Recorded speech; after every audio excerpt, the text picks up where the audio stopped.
Mantan Kasat Reskrim Polresta Bandar Lampung Kombes Pol Hengki Haryadi memimpin langsung penangkapan pemimpin Khilafatul Muslimin Abdul Qodir Baraja di Lampung. Dirkrimum Polda Metro Jaya Kombes Pol Hengki Haryadi dalam keterangan persnya di Mapolresta Bandar Lampung, Selasa, tanggal 7 Juni tahun 2022, mengatakan bahwa tim melakukan penindakan atau upaya paksa pimpinan Ormas Khilafatul Muslimin di Lampung. Pada penangkap tersebut pihaknya dibantu oleh pimpinan Forum Komunikasi Pimpinan Daerah, Forkompinda Kota Bandar Lampung. Kami laksanakan penangkapan ini sesuai standar operasional prosedur, SOP. Dalam kegiatan ini rangkaian penyidikan kami terhadap tindak pidana ormas yang menganut atau mengembangkan ajaran faham yang bertentangan dengan Pancasila, kata Hengki. Serta penyebaran berita bohong sehingga membuat keonaran atau kegaduhan, baik masyarakat umum ataupun di masyarakat secara umum ataupun di kalangan umat muslim.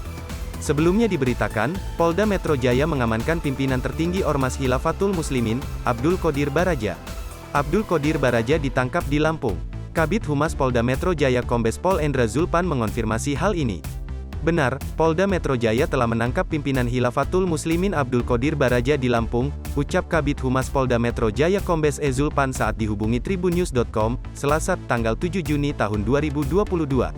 Zulpan menambahkan, saat ini Abdul Qodir Baraja sedang dibawa jajaran di Treskrimum Polda Metro Jaya menuju ke Jakarta. Saat ini tim di Treskrimum Polda Metro sedang dalam perjalanan dari Lampung untuk membawa yang bersangkutan ke Jakarta, paparnya. Menurut Zulpan, penangkapan Abdul Qodir Baraja dipimpin langsung di Treskrimum Polda Metro Jaya yang dipimpin Kombes Hengki Haryadi. Penangkapan dipimpin langsung Padirkrimum Polda Metro Jaya Kombes Pol Hengki Haryadi, tutup Zulpan. Meski begitu, Zulpan belum memerinci lebih lanjut status Abdul Qodir saat ditangkap di Lampung. Ia juga belum menjelaskan detail penangkapan pimpinan Khilafatul Muslimin itu apakah terkait dengan kegiatan konvoi khilafah.